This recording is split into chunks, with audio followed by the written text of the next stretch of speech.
చూస్తున్నాం బంగారం ధరలు భారీగా కుదేలైపోయిన సిచ్యువేషన్ నెలకొంది. అయితే ఉన్న జనవరిలో ఆల్ టైమ్ హైకి చేరుకుంది బంగారం ధర. అయితే ఇప్పుడు అప్పటితో పోలిస్తే భారీగా కూడా పతనమైపోయిన పరిస్థితి. 38,000 పైచీలకు వరకు కూడా బంగారం ధరలు కిందికి పడిపోయిన పరిస్థితి నెలకొంది. హైదరాబాద్ లో ప్రస్తుతం తులం బంగారం ధర 1,40,000 పైచీలకు ఉంది. బంగారం బాటలోనే వెండి కూడా వెళ్తుంది. వెండి కూడా 20,000 వరకు డౌన్ ఫాల్ అయినట్టు తెలుస్తుంది. ఏకంగా 20,000 వరకు వెండి ధర తగ్గింది. ప్రస్తుతం 2,50,000 నుంచి 2,30,000కు వెండి ధర జరిగింది. అటు పశ్చిమాసియాలో యుద్ధ పరిస్థితుల్లో బంగారం ధరలు యుద్ధ పరిస్థితుల కారణంగా బంగారం వెండి ధరలు పడిపోయినట్టు కూడా తెలుస్తోంది. అయితే పసిడి ధరలు తగ్గుదలకు ఇవే కారణం అంటూ కూడా విశ్లేషకులు చెప్తూ ఉన్నారు. మరోవైపు మనం గమనించుకోవచ్చు, కిలో వెండి ధర 20,000 వరకు తగ్గింది. అటు బంగారం ధర అయితే ఈ రోజు ఒక్క రోజులోనే 5,950 వరకు కూడా తగ్గినట్టు సమాచారం అందుతుంది. అంతర్జాతీయ మార్కెట్లో కూడా బంగారం పతనమైనట్టు తెలుస్తోంది. యుఎస్ డాలర్ బలపడడం, అలాగే క్రూడ్ ఆయిల్ ధరలు పెరగడమే ఇందుకు ప్రధాన కారణంగా కూడా చెప్తూ ఉన్నారు. మొత్తంగా పశ్చిమ ఆసియాలో యుద్ధ పరిస్థితులు బంగారం వెండిపై కూడా ఎఫెక్ట్ చూపించాయనే చెప్పాలి. దీనికి సంబంధించి బిగ్ టీవీతో మాట్లాడేందుకు జీవి గారు, అంటే గోల్డ్ ఎక్స్పర్ట్ జీవి గారు సిద్ధంగా ఉన్నారు. వారిని అడిగి అసలు ఈ బంగారం ధరలు ఇంకా మున్ముందు హైకి వెళ్తాయా, లేకపోతే ఈ పతనం ఇలాగే కంటిన్యూ అవుతుందా, ఎలా ఉండబోతుంది అన్న వివరాలు అడిగి తెలుసుకుందాం. నమస్తే అండి జీవి గారు. నమస్తే. ఎస్ జీవి గారు, మనం చూసాం మొన్న జనవరిలో చూసినట్లయితే ఆల్ టైమ్ హైకి బంగారం ధర పెరిగిపోయింది. అంటే సామాన్యుడు కూడా కొనలేనంత సిచ్యువేషన్ నెలకొంది. ఇప్పుడు చూస్తే భారీగా పతనం అయిపోయింది. అసలు ఏంటి పతనం అవ్వడానికి గల కారణం ఏంటి? వెండి కూడా బంగారం బాటలోనే నడుస్తోంది. యుద్ధం ఎఫెక్టే అంటారా? ఓకే, 5,626.80 డాలర్లకు పోయింది ఆల్ టైమ్ హై ఈ మధ్య. మళ్ళీ ఇప్పుడు 4,400 దగ్గర ఉంది. 43.71లో లైవ్ నడుస్తుంది. అంటే సుమారుగా 44,1,200 చిల్లర డాలర్లు మైనస్లోకి, అంటే 40,000 రూపాయలు ఆల్ టైమ్ హై నుంచి గోల్డ్ పట్టడం జరిగింది. ఈరోజు మాత్రం గోల్డ్ వచ్చి మనకి 8,000 దాకా ఫాల్ అవడం జరిగింది. 5.3% ఇప్పుడు మైనస్లో ట్రేడ్ అవుతుంది గోల్డ్. 8,000 సుమారుగా. సిల్వర్ వచ్చేసి 15,000 మైనస్లో ఉంది. ఒక టైంలో లోయర్ సర్క్యూట్ కూడా రావడం జరిగింది 6% వరకు. అయిన తర్వాత ఇప్పుడు వరల్డ్ మార్కెట్లో ఏదైతే గోల్డ్కు సంబంధించి కాదు, మెయిన్ అంతర్జాతీయంగా ఏదైతే ఈ హర్ముద్ జల్సంధి ఏదైతే ఉందో దాన్ని ఓపెన్ చేయాలని చెప్పేసి ట్రంప్ ఒక అనౌన్స్మెంట్ చేయడం జరిగింది. దాన్ని అల్టిమేటం ఇవ్వడం జరిగింది ఇరాన్ వాళ్ళకి. అది రేపు ఉదయం వరకు టైం ఉంది. దాంతో రేపు ఉదయం వరకు వెంబటే వాళ్ళు ఏమన్నారు, ఇరాన్ వాళ్ళు, ఒకవేళ ఈ హర్ముద్ జల్సంధిని మీరు ఓపెన్ చేయాలి అని అంటే ఓపెన్ చేసే ప్రశ్న లేదు, ఓపెన్ చెయ్యము, మళ్ళీ మేము క్లోజ్ చేస్తాము. ఒకవేళ మిత్ర దేశాలకు మాత్రం ఓపెన్ ఉంటుంది.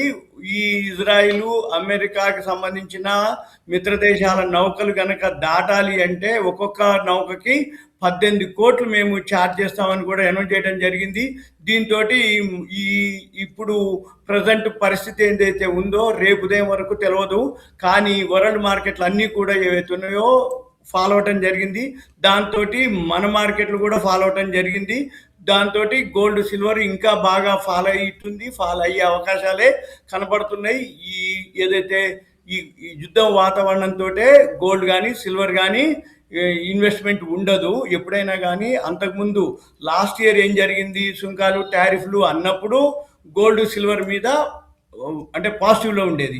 ఇప్పుడు గోల్డ్ సిల్వర్ ఏదైతే సుంకాలు టారిఫ్లు లేవో ఆటోమేటిక్గా ఏం జరుగుతుంది, సుంకాలు టారిఫ్లు లేవు కాబట్టి ఇప్పుడు ఇరాన్ మీద అమెరికా దాడి ఏదైతే జరుగుతుందో దాంతో క్రూడ్ ఆయిల్ మీదకి వెళ్తుంది. ఎప్పుడైనా కానీ షేర్ మార్కెట్ పడుతూ ఉంటే గోల్డ్ సిల్వర్ పెరుగుతుంది.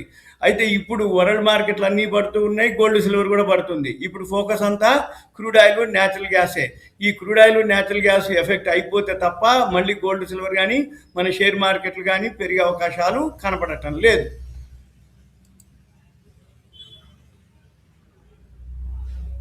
ఎక్కువగా కనిపిస్తున్నాయి. మొన్నటి వరకు కూడా యుద్ధం ఆగిపోయే సిచ్యువేషన్స్ నెలకొన్నాయి. అటు అంతా ఐక్యరాజ్య సమితి కూడా మాట్లాడుతుంది అని చెప్పినప్పటికీ ఇప్పుడు ఇరాన్, ఇజ్రాయెల్ రెండు కూడా దాడులు, ప్రతిదాడులతోటి మొత్తంగా అవి ముందుకెళ్తూ ఉన్నాయి. మరి ఇప్పుడు గోల్డ్, ఎవరైతే చాలా మంది కూడా గోల్డ్ మీద ఎక్కువగా ఇన్వెస్ట్ చేశారు లోహాల్లో, మనం అనుకున్నాం కూడా, గతంలో కూడా చాలా మంది రేట్స్ తగ్గిపోతున్న క్రమంలో గోల్డ్ పై, ఇతర లోహాలపై ఇన్వెస్ట్ చేయడం జరిగింది. ఇప్పుడు ఇటువంటి సిచ్యువేషన్లో గోల్డ్ అండ్ ఇతర లోహాలపై ఇన్వెస్ట్ చేయడం కరెక్ట్ అంటారా, కాదంటారా?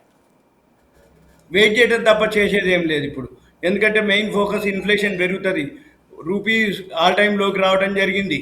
ఎప్పుడైతే అంటే ఈ ఇన్ఫ్లేషన్ ధరలు పెరుగుతాయో, క్రూడ్ ఆయిల్, నేచురల్ గ్యాస్ పెరుగుతూ ఉన్నాయో, షేర్ మార్కెట్లు అన్ని ఫాలో అవుతుంది, రూపాయి బలహీనపడుతుంది. తర్వాత ఇన్ఫ్లేషన్ ఎప్పుడైతే పెరుగుతుందో ఆటోమేటిక్గా ఎకానమీలు అంటే ఇరాను, అమెరికా ఎకానమీలు పోయినట్టే. కాకపోతే ప్రపంచ దేశాలన్నీ కూడా స్లో డౌన్ అయిపోతాయి. ఎందుకంటే మనకి కావాల్సిన crude oil, natural gas supply లేదు. ఆ సప్లై ఉన్నంత వరకు, సప్లై వచ్చేంత వరకు మళ్ళీ మన మార్కెట్లు పెరిగేది లేదు. ఎఫ్ఐఐలు కంటిన్యూగా అమ్ముతూనే ఉన్నారు. ఎఫ్ఐఐలు మళ్ళీ బయింగ్లోకి వస్తే తప్ప మన మార్కెట్లు పెరిగే అవకాశాలు కనపడటం లేదు. ఇప్పుడు ఇప్పుడు మార్కెట్స్ వచ్చి 1715 పాయింట్లు ఇప్పుడు మైనస్లో ఉన్నాయి. సెన్సెక్స్, నిఫ్టీ బ్యాంక్ వచ్చి 1694 పాయింట్లు, నిఫ్టీ 50 వచ్చి 555 పాయింట్లు, అన్నీ కూడా ఫాల్లోనే ట్రేడ్ అవ్వడం జరుగుతుంది ఇప్పుడు లైవ్. అంటే ఒక్క సెక్టార్ కాదు, నిఫ్టీ 500 600 పాయింట్లు, నిఫ్టీ బ్యాంక్ అయితే 1670. అంటే సెన్సెక్స్, నిఫ్టీ బ్యాంకు రెండు ఈక్వల్గా ఫాలో అవుతున్నాయి. ఒక్క ఐటీ సెక్టార్ మాత్రమే 20 పాయింట్లు మైనస్లోనే ఉన్నాయి. అంటే ఎప్పుడైతే రూపాయి బలహీనపడుతుందో, డాలర్ స్ట్రాంగ్ అవుతుందో అప్పుడు సాఫ్ట్వేర్ కంపెనీలకు బెనిఫిట్ అవుతుంది. ఆ సాఫ్ట్వేర్ కంపెనీలు ఏదైతే పాజిటివ్లో ఉన్నాయో, ఇప్పుడు బిఎస్సిలో 30 కంపెనీల్లో పొద్దున 30 మైనస్లోనే ఉన్నాయి. ఇప్పుడు ఒక 4 కంపెనీలే పాజిటివ్లో ఉన్నాయి. సాఫ్ట్వేర్ కంపెనీలు ఎక్సెల్ టెక్ ఒకటి, టెక్ఎమ్, పవర్ గ్రిడ్, టీసీఎస్, ఈ 3 సాఫ్ట్వేర్లు, ఒకటి పవర్ సెక్టార్, ఈ 4 పాజిటివ్లో ఉన్నాయి. అయితే ఇప్పుడు ఇన్వెస్టర్లకి చేయవలసింది ఏంటిది అంటే, ఎప్పుడైతే రూపాయి బలహీనమవుతుందో, డాలర్ స్ట్రాంగ్ అవుతుందో సాఫ్ట్వేర్ కంపెనీలకు బెనిఫిట్ వస్తుంది. ఎప్పుడైతే క్రూడ్ ఆయిల్ పెరుగుతుందో, క్రూడ్ ఆయిల్ ప్రొడ్యూస్ చేసే కంపెనీలు ఉన్నాయి, రిలయన్స్ కంపెనీ ఉంది, అది పెరిగే అవకాశాలు ఉంటాయి. తర్వాత గ్యాస్కు సంబంధించి ఏదైతే గ్యాసు షార్టేజ్ ఉందో, గ్యాస్కు సంబంధించినటువంటి ఓఎన్జీసీ పెరుగుతుంది. మళ్ళీ ఇప్పుడు గ్యాస్కు ప్రత్యామ్నాయంగా ఏదైతే ఉందో కోల్ ఇండియా ఉంది, అంటే బొగ్గుని ఎక్కువగా వాడటం జరుగుతుంది. అందుకని కోల్ ఇండియా ఒకటి పెరిగే అవకాశాలు. అంటే మార్కెట్ పడ్డా కానీ పెరిగే షేర్లు ఏమేమి ఉంటాయి అంటే, కొనుక్కోవడానికి ఏదైతే కోల్ ఇండియా ఒకటి, ఓఎన్జీసీ ఒకటి, రిలయన్స్ ఒకటి. ఎప్పుడైతే గోల్డ్ సిల్వర్ ఫాల్ అవుతుందో, ఈ గోల్డ్కి రిలేటెడ్ ఏవైతే షేర్లు ఉన్నాయో అవి ఫాల్ అయ్యే అవకాశాలు కనపడతాయి అన్నమాట. అయితే జనాలందరూ ఏం చేయాలి, ఇప్పుడు వెయిట్ చేయడం తప్ప ఏం లేదు. ఎవరైతే ఇన్వెస్ట్ చేయదలుచుకున్నారో వాళ్ళు ఒక సంవత్సరం పాటన్నా ఉండగలిగితే, అంటే అప్పటి కరోనా టైం మాదిరి మళ్ళీ సిచ్యువేషన్ ఉంది అనమాట ఇప్పుడు. అంటే అప్పటి రేట్ల కంటే కూడా తగ్గడం అనేది కాదు, ఫాల్ అవ్వటం మాత్రం అంత ఫాస్ట్గా ఫాల్ అవుతున్నాయి. మళ్ళీ ఎప్పుడో ఒకసారి బౌన్స్ బ్యాక్ అవుతాయి. ఎక్కడో ఒక దగ్గర మీరు అన్నట్టు ఇప్పుడు ఐక్యరాజ్య సమితికి ఆల్రెడీ ఫైల్ చేయడం జరిగింది, అంటే నోటీస్ పోవడం జరిగింది. వాళ్ళు ఎవరన్నా ఎంటర్ అయిపోయి ఈ ఈ యుద్ధ వాతావరణం మామూలు అవ్వాలి, లేకపోతే అంటే టైం తీసుకుంటుంది. అంటే యుద్ధం ఆగిపోయిందని వీళ్ళు ఆపుతున్నాం అని చెప్పేసి ట్రంప్ అంటున్నా కానీ ఇరాన్ వాళ్ళు అలా ఏం అనట్లేదు, యుద్ధం కొనసాగుతుంది అని అంటారు. అయితే ఆ ట్రంప్ ఏదైతే 48 గంటలు అల్టిమేటం ఇవ్వడం జరిగిందో, అది ఇవాళ ఒక రోజు అయిపోయింది, రేపు ఉదయానికి అల్టిమేటం అయిపోతుంది. అప్పుడు మళ్ళీ ఏం చేస్తారు, ఏమవుతుంది, మరి ఇరాన్ అలానే యుద్ధం కొనసాగిస్తుందా అనేది మనం ఇక గమనించాలన్నమాట. మేము చూడవలసింది ఏంటిది అంటే, మనము ఇప్పుడు ఈ యుద్ధ విమానాలు, ఈ యుద్ధానికి సంబంధించిన న్యూస్ ఆగిపోవాలి, మళ్ళీ ఆ హర్ముజ్ జలసంధి ఓపెన్ చేయాలి. అప్పుడు ఈ జలసంధి నుంచి మనకి వస్తున్నప్పుడు ఆటోమేటిక్గా మళ్ళీ మార్కెట్ మామూలు అయ్యే సిచ్యువేషన్ ఉంటుంది. ఏది ఉన్నా కానీ కొన్నాళ్ళు అయితే టైం పడుతుంది. ఎందుకంటే ఈ ఇన్ఫ్లేషన్ పెరగటం, క్రూడ్ ఆయిల్, ఈ న్యాచురల్ గ్యాస్ సప్లై ఉన్నా కానీ మామూలు స్థితికి రావాలి అంటే, ఇప్పుడు ఇరాను, అమెరికా ఎకానమీ పోయింది, కానీ ప్రపంచ దేశాల ఎకానమీలు కూడా పోతాయి అన్నమాట. అంటే టైం తీసుకుంటుంది. అవన్నీ అయ్యేంత వరకు కొంచెం మార్కెట్లు మాత్రం వెయిట్ చేయడం తప్ప ఇన్వెస్ట్ చేయడానికి మంచి టైం ఇది, ఆపర్చునిటీ. కానీ మరి ఆపర్చునిటీని ఆల్రెడీ ఇప్పటికే కొనుక్కున్న వాళ్ళు చాలామంది లాస్ అయ్యి ఉన్నారు కాబట్టి మెదలకుండా ఉండటం తప్ప చేసేది లేదు. ఇప్పుడు రాను వాల్యూమ్ తగ్గిపోద్ది, బిజినెస్ తగ్గిపోద్ది. ఎప్పుడైతే ఈ వాల్యూమ్ ట్రేడింగ్ తగ్గిపోతుందో పతనం అయ్యే అవకాశం ఉందంటారా? ఇంకా కొంచెం అయితే అవ్వచ్చు, ఇంకా అయ్యే అవకాశాలే కనపడుతున్నాయి. కాకపోతే 90,000 వరకు వస్తుంది, 70,000 వస్తుంది అనే టాక్ నడుస్తుంది. అందరూ ఉత్తిపుచ్చేట్లు అట్లాంటివి నమ్మొద్దు. అసలు క్వశ్చనే లేదు. గోల్డ్ పడుతుంది అనేది అంతవరకే కానీ ఆ 70,000 50,000 వస్తుంది, 1,00,000 వస్తుంది అనేది క్వశ్చనే లేదు. ఎందుకంటే కొంతవరకే వస్తుంది. ఇప్పుడు చాలా మైన్స్ కనుక ఓపెన్ అవుతున్నాయి. ఇప్పుడు 5 అంటే చైనాలో 3 మైన్స్ ఉన్నాయి, ఆస్ట్రేలియాలో 1 మైన్ ఉంది, సౌత్ ఆఫ్రికాలో 1 మైన్స్, 5 మైన్స్ ఓపెన్ అవుతున్నాయి. ఎప్పుడైతే గోల్డ్ మైన్స్ ఓపెన్ అవుతాయో, ఎందుకు ఓపెన్ అయినాయి అంటే మార్కెట్లో ధర ఎక్కువ ఉంది కాబట్టే గోల్డ్ మైన్స్ ఓపెన్ అయినాయి. అంతకుముందు గోల్డ్ మైన్స్ ఎందుకు క్లోజ్ అయినాయి అంటే, మన ఇండియాలో కూడా ఉంది కోలార్ మైన్స్, అదే KGF 1, 2 సినిమాలు. అయితే ఈ కోలార్ మైన్స్ ఎందుకు ఆపేసారంటే వీళ్ళు ప్రొడక్షన్ చేస్తే ప్రొడక్షన్ కాస్ట్ కంటే కూడా మార్కెట్లో గోల్డ్ ప్రైసు తక్కువ ఉండేది. అందుకని ప్రొడక్షన్ కాస్ట్ ఎక్కువ ఉందని మూసేయడం జరిగింది మైన్స్. మళ్ళీ ఇప్పుడు ఏంది, గోల్డ్ ధర పెరిగేటప్పటికి మైన్స్ రీఓపెన్ అయినాయి. ఈ మైన్స్ రీఓపెన్ అయిన ప్రొడక్షన్ కాస్ట్ కంటే మార్కెట్లో ధర తగ్గే అవకాశాలు ఉండవు. ఎందుకంటే మార్కెట్లో కనుక ధర తగ్గితే ప్రొడక్షన్ ఆపేస్తారు. ప్రొడక్షన్ ఆపేస్తే మార్కెట్లో మళ్ళీ ధర పెరుగుతుంది. ధర పెరిగిందంటే ప్రొడక్షన్ పెంచుతారు. ప్రొడక్షన్ పెంచారు అనగానే మళ్ళీ మార్కెట్లో ధర తగ్గుతుంది. సప్లై, డిమాండ్, యూసేజ్, ఇన్వెంటరీస్ అంటారు, నిల్వలు. అంటే ఏంది, సప్లైకి, డిమాండ్కి, యూసేజ్కి, ప్రొడక్షన్కి, ఈ ట్రాన్స్పోర్టేషన్కి ఇన్వెంటరీస్ అంటే నిల్వలు ఎంత ఉన్నాయి, ప్రొడక్షన్ ఎంత అవుతుంది, మార్కెట్లో ధర ఎంత ఉంది, యూసేజ్ ఎంత ఉంది, డిమాండ్ ఎంత ఉంది, సప్లై ఎంత ఉంది, ఇవన్నీ ఎక్కడ మిస్ మ్యాచ్ అయినా కానీ ధరల్లో వ్యత్యాసం ఉంటుంది. కాబట్టి ఇప్పట్లో ఆ 70,000 లక్ష వస్తుంది అనేది అనుకోవక్కర్లేదు, కలలు కానక్కర్లేదు. ఒకవేళ ఏదైనా ఉంటే గోల్డ్ వస్తే ఇప్పుడు 1,36,000 అట్లా ట్రేడ్ అవుతుంది, 1,40,000 అట్లా. కాకపోతే మార్కెట్లో డిస్కౌంట్లో ట్రేడ్ అవుతున్నాయి. అంటే ఇప్పుడు తగ్గుతుందని మనకు తెలిస్తే ఆల్రెడీ శనివారం నాడు ఇప్పుడు 1,500, 2,000 రూపాయలు తులానికి తగ్గించడం జరిగింది. సిల్వర్ అయితే 3,000 మైనస్ చేసిర్రు. మళ్ళీ ఈ రోజు కూడా వాళ్ళు మైనస్లోనే అమ్ముతారు. అంటే ప్రీమియం, డిస్కౌంట్ అంటే రెండు ఉంటాయి. ప్రీమియం అంటే ఏంది, జనవరి 29వ తారీఖు ఆల్ టైమ్ హైక్ పోయింది. ఆ టైంలో ఏం జరిగింది, ఎవరైతే కొనుక్కుంటామనంటే మొత్తం మనం పైసలు కట్టాలి, 2-3 రోజుల తర్వాత, వారం రోజుల తర్వాత డెలివరీ ఇస్తామని ప్రీమియం అంటే ఎక్కువ రేటుతో అమ్మడం జరిగింది. ఇప్పుడు డిస్కౌంట్ అంటారు. డిస్కౌంట్ అంటే మార్కెట్లో ఉన్న ప్రైస్ కంటే తక్కువకే మనకి అమ్ముతారు. తక్కువకి ఎందుకు అమ్ముతారు అంటే ఎట్లాగూ తగ్గుతుందని నీకు తెలుసు, అతనికి తెలుసు. కొనేవాళ్ళు తక్కువ అవుతుందని కొనరు, అమ్మేవాళ్ళు డిస్కౌంట్కి ఇస్తాము కొనుక్కోండి అంటారు. అంటే బిజినెస్ జరిగే అవకాశాలు లేవు. ఎందుకంటే కొనేవాళ్ళు వెయిట్ చేస్తారు, అమ్మేవాళ్ళు తొందరగా తక్కువకైనా రేపు తగ్గుతుంది కదా అంతమంది ఈరోజు తగ్గించి అమ్మేస్తారు, కానీ కొనరు. ఆ పెరిగేటప్పుడు వాళ్ళు అమ్మరు, వీళ్ళు కొనడానికి పోతారు. అంటే ఏంది, పెరుగుతుందని నీకు తెలుసు, అమ్మే వాళ్ళకి తెలుసు. అందుకని అప్పుడు ఏంది, వాళ్ళు అమ్మరు. ఎందుకు అమ్మరు అంటే ఎట్లాగూ పెరుగుతుంది కదా అని. కొనేవాళ్ళు ఏమంటారు అంటే ఎక్కువ పెట్టి ప్రీమియం అని అంటారు దాన్ని. అంటే ఏంది, మార్కెట్లో ఉన్న దానికంటే షార్టేజ్ ఉంది. అప్పుడు మనం చూసినాం జనవరి 20వ తారీఖు క్యూలు కట్టిరు. జనవరి కాదనుకుంటా, డిసెంబర్ 20వ తారీఖు. డిసెంబర్ 20వ తారీఖు క్యూలు కట్టి మనమే యూట్యూబ్లలో చెప్పడం జరిగింది. ఏది, బంగారం షాపులలో గంటలు నిలబడి గోల్డ్, సిల్వర్ కొనుక్కుంటాం జరిగిందని. కానీ మళ్ళీ ఏమైంది, తర్వాత ఫాలో అవటం జరిగింది. మళ్ళీ ఇప్పుడు ఇంకా ఫాలో అవుతుంది. ఇప్పుడు షాప్స్లో బిజినెస్ లేదు, కొనేవాళ్ళు ముందుకు రారు. ఎందుకు అంటే ఇంకా తగ్గిపోద్ది అనేది ఆలోచన. ఇంకా తగ్గే అవకాశాలు కూడా కనబడుతున్నాయి. ఎందుకు అంటే ఈ క్రూడ్ ఆయిల్ ఇష్యూ ఏదైతే సమస్య పోయేంత వరకు అవి అలానే ఉండే అవకాశాలు ఉన్నాయి. మళ్ళీ క్రూడ్ ఆయిల్ సమస్య అయిపోవాలి, న్యాచురల్ గ్యాస్ ఇష్యూలు అయిపోవాలి, ఆ హార్మోజ్ జల్సంది ఓపెన్ అవ్వాలి. ఇప్పుడు ఒకవేళ ఇరాన్ వార్ ఆగిపోయినా కానీ మళ్ళీ ఇప్పుడు అమెరికా ట్రంప్ ఏమంటుండు, క్యూబా అంటుండు.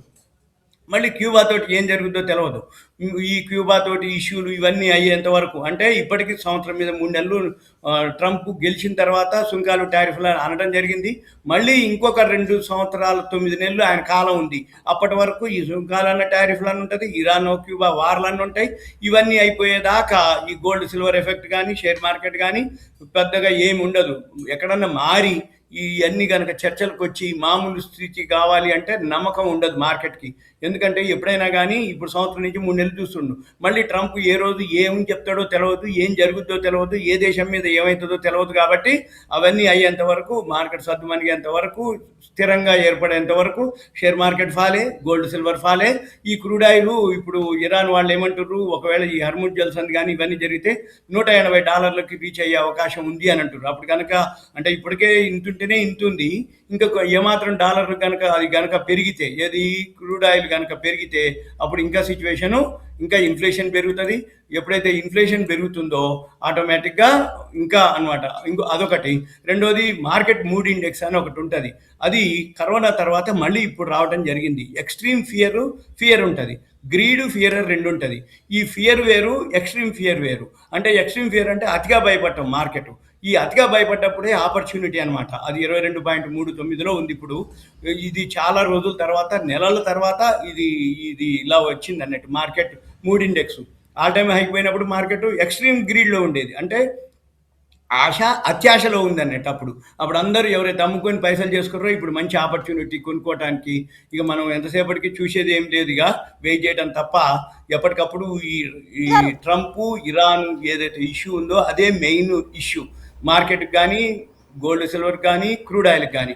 ఎప్పుడైతే ఈ క్రూడ్ ఆయిల్ కనుక మళ్ళీ పాజిటివ్లోకి, అంటే బిలో అంతకుముందు ఎప్పుడు $70-75 ట్రేడ్ అయ్యేటటువంటి ఈ కమోడిటీస్లో క్రూడ్ ఆయిల్ ఇప్పుడు $107 ఉంది, 0.1% పాజిటివ్లో ఉంది ఇప్పుడు నియర్లీ. అందుకని ఈ క్రూడ్ ఆయిల్ న్యాచురల్ గ్యాసు తగ్గి మళ్ళీ $70 వస్తే మార్కెట్లు మళ్ళీ ఒక స్థిరంగా ఉంటే మార్కెట్లు పెరిగే అవకాశాలు కనపడుతున్నాయి. ఇదంతా సెట్ అవ్వడానికి దాదాపు మీరు అన్నట్టు ఇంతకుముందు మీరు చెప్పడం జరిగింది 1 year వరకు కూడా ఇన్వెస్టర్స్ ఎవరైతే ఉన్నారో వాళ్ళు వెయిట్ చేస్తే మంచిది అన్నట్లు. అంటే ఇప్పుడు ఇందాక మనం అనుకున్నాము 1 లక్ష వరకు కూడా చేరుతుంది అనేది, అవేవి నమ్మొద్దు అంటూ కూడా మీరు చెప్తున్న క్రమంలో అంటే స్లైట్ డిఫరెన్స్ అనేది ఉంటుందా, అంతేనా? అవును, తగ్గితే కొనుక్కోవటమే. ఇప్పుడు ఇక బాటంకు రావు, జీరోలు కావు. ఏవైనా గోల్డ్ సిల్వర్లు జీరోలు అయ్యే క్వశ్చన్లు ఉండవు. బాటంకి వచ్చినప్పుడు, సపోర్ట్కి వచ్చినప్పుడు మనం చూసుకొని కొనుక్కోవాల్సిందే తప్ప ఇంతవరకు తగ్గుద్దా, ఇంతే తగ్గుద్దా, ఇంకా పెరగదా అనేది కాదు. ఎందుకంటే ఎప్పటికప్పుడు ఏ రోజు ఏం న్యూస్ వస్తుందో తెలియదు. ఇప్పుడు మార్కెట్లో 70,000 అంటారు, 1,00,000 అంటారు, తగ్గుద్దా అని అంటారు. అవన్నీ మనం కాదు. ఎందుకంటే వరల్డ్ మార్కెట్లో ఏదైతే ఉందో ఈ ఒక్క రోజే అంతకుముందు సిల్వర్ కానీ గోల్డ్ కానీ పెరిగినాయి. ఇలా ఏది తెల్లారగానే 20,000, 9 గంటలకే మార్కెట్లు ఓపెన్ అవ్వటం 20,000, 25,000, 30,000 పెరిగిన రోజులు ఉన్నాయి. సిల్వర్ గోల్డ్ కూడా 9,000, 8,000, 5,000 ఏది తులానికి. ఇప్పుడు కూడా అలానే ఫాల్ అవటం జరుగుతుంది. మనం ఎంతసేపటికి ఏం చేయాలి, ఈ ఫాల్ ఇవన్నీ ఎంతవరకు వస్తుందో చూసి టెక్నికల్గా చూసుకోవాలి. ఈ టెక్నికల్గా ఎవరైతే చూసుకోగలుగుతారో వాళ్ళు ఓకే. ఎందుకంటే బాటంకి వచ్చిన తర్వాత మళ్ళీ రివర్స్ అవుతుంది. ఆ రివర్స్ అవ్వటం అనేది ఏదైతే ఉందో ఇప్పుడు లేటెస్ట్ అనమాట. ఎప్పటికప్పుడు మన కరెంట్ అఫైర్స్ న్యూస్ తెలిసిపోతుంది. ట్రంప్ అక్కడ ఏం డిసైడ్ చేసినా, ఏం నిర్ణయం చేసినా, ఇరాన్ వాళ్ళు ఏం చెప్పినా విత్ ఇన్ మనకి మినిట్స్లో, సెకండ్స్లో మనకి ఇక్కడ ఇన్ఫర్మేషన్ వస్తుంది. కాబట్టి దాన్ని బట్టే మన మార్కెట్లో ఫాలో అవ్వటం కానీ పెరగటం కానీ, న్యూట్రల్గా ఉండటం కానీ, స్థిరంగా ఉండటం కానీ, పెరగటమా తగ్గటమా డిసైడ్ చేయడం కానీ అవన్నీ కూడా టెక్నికల్గా ఒక్కసారిగా బౌన్స్ బ్యాక్ అవుతాయి. ఇవన్నీ మాన్యువల్ జరగవు. అన్నీ కూడా ఇప్పుడు ఆర్టిఫిషియల్ ఇంటెలిజెన్స్ వచ్చింది, దాంతోటే జరుగుతాయి. లేదు అనుకుంటే ఆల్గో సాఫ్ట్వేర్ ఉంటుంది, ఆల్గోరిథము, దాంతోటే పనిచేస్తాయి. ఇప్పుడు మనం అన్నీ అనుకోకక్కర్లే. అక్కడ ఏదైతే డిసైడ్ అయిందో మార్కెట్ ఆటోమేటిక్గా సిస్టమే తీసేసుకుంటుంది. అంటే అక్కడ ప్రోగ్రామ్ రాసి ఉంటుంది. ఆ ప్రోగ్రామ్ రాసి ఏముంటుంది, మ్యూచువల్ ఫండ్స్ కానీ, హెచ్ఎన్ఐ హై నెట్వర్త్ ఇండివిజువల్స్ కానీ వాళ్ళు ఏం చేసేది లేదు, అబ్జర్వ్ చేయడం తప్ప, చూడటం తప్ప. ఎందుకు అంటే ఆ ప్రోగ్రాంలో ఏం జరుగుతుంది, ఏదైతే మార్కెట్ రివర్స్ కనుక అయ్యేది పెరిగేటట్టుంది అనగానే ఆటోమేటిక్గా సిస్టమే కొనటం మొదలు పెడుతుంది. పడేటట్టుందంటే ఇంకా పడుతూనే ఉంటుంది అది. అంతే తప్ప ఒకళ్ళు మాన్యువల్గా చేయటం కానీ, మాన్యువల్గా చూడటం కానీ, మాన్యువల్గా అనేది ఉండనే ఉండదు. ఇప్పుడు యుద్ధాలు కూడా ఏముండదు. ఒకప్పుడు మాదిరి సైనికులు పోయి డాలు కత్తులు బట్టి యుద్ధాలు లేవు. ఓన్లీ మిసైల్స్, డ్రోన్ల ద్వారానే యుద్ధాలు జరుగుతాయి. అంతే తప్ప వాళ్ళు ఎక్కడో ఉంటారు. ఇప్పుడు ట్రంప్ ఎక్కడో ఉండి ఆయన వైట్ హౌస్లోంచి అబ్జర్వ్ చేస్తూ ఉంటాడు. ఇరాన్ వాళ్ళు ఎక్కడో ఉంటారు, బంకర్లలో ఉండి వీళ్ళు అబ్జర్వ్ చేస్తూ ఉంటారు. కానీ యుద్ధాలు మాత్రం జరిగిపోతూనే ఉంటాయి, అవి నడుస్తూనే ఉంటాయి అనమాట. అంటే అడ్వాన్స్ అయిపోయింది. ఇప్పుడు ఏదైనా ఉంటే మిసైల్స్, డ్రోన్లతోటే యుద్ధాలు జరుగుతాయి తప్ప మనుషులు పోయి ఎదురుగా నిలబడి యుద్ధాలు చేసే రోజులు లేవు అనమాట. ఇది కూడా మార్కెట్ కూడా అంతే, మాన్యువల్గా తినేది లేదు. ఎంతసేపటికి పెరిగిందా గ్యాప్ అప్ అవుతుంది, పడిందా గ్యాప్ డౌన్ అవుతుంది. అది ఎంతవరకు అవుతుంది అనేది ప్రోగ్రామే. ఇక పడుతుంది అంటే పడుతుంది. వరల్డ్ మార్కెట్లు అన్నీ ఎలా ఉంటే అలానే బిహేవ్ చేస్తారు తప్ప మనం సొంత మార్కెట్లు, సొంత తెలివితేటలు పనిచేసేది లేదు. రైట్, థ్యాంక్ యూ జీవి గారు. సో మొత్తంగా ఇది అండి పరిస్థితి, ప్రజెంట్ సిచ్యువేషన్. యుద్ధం ఎఫెక్ట్ అనేది అటు గోల్డ్ అలాగే వెండి ప్రైసెస్ పై ఎక్కువగా కూడా ప్రభావం చూపింది. ప్రజెంట్ బంగారం ధర భారీగా కూడా పతనమైంది. ఒక రోజులోనే 5,930 రూపాయల వరకు కూడా బంగారం ధర పడిపోవడం జరిగింది. అటు వెండి కూడా అదే బాటలు నడుస్తుంది. 20,000 వరకు కూడా వెండి ధర పడిపోయిన సిచ్యువేషన్. సో ఎవరైనా కానీ ఇన్వెస్టర్స్ కావచ్చు, ఇతరత్ర ఎవరైనా కొనుగోలుదారులు కావచ్చు, లేకపోతే అమ్మకానికి చేయాలనుకున్న వాళ్ళు కావచ్చు, ఎవరైనా కూడా కొంచెం స్థిరత వచ్చే వరకు వెయిట్ చేస్తే మంచిది.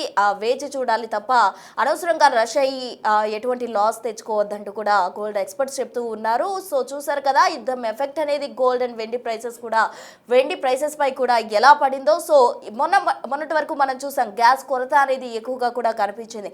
పశ్చిమాసియాలో ఏదైతే ఉద్రిక్త పరిస్థితులు నడుస్తూ ఉన్నాయో వాటి కారణంగా ప్రపంచ దేశాలపై ఎఫెక్ట్ ఎక్కువగా కనిపిస్తుంది. షేర్ మార్కెట్ కూడా పడిపోయిన పరిస్థితి. సో అవన్నీ మైనస్లో ఉన్నాయి కాబట్టి గోల్డ్ అండ్ వెండి ప్రైసెస్ కూడా పడిపోయిన పరిస్థితి. అవన్నీ పుంజుకోవాలంటే ఇంకా టైం పడుతుంది. సో మనం వేచి చూడడం తప్ప చేసేది ఏమీ లేదంటూ కూడా గోల్డ్ ఎక్స్పర్ట్స్ చెప్తూ ఉన్నారు.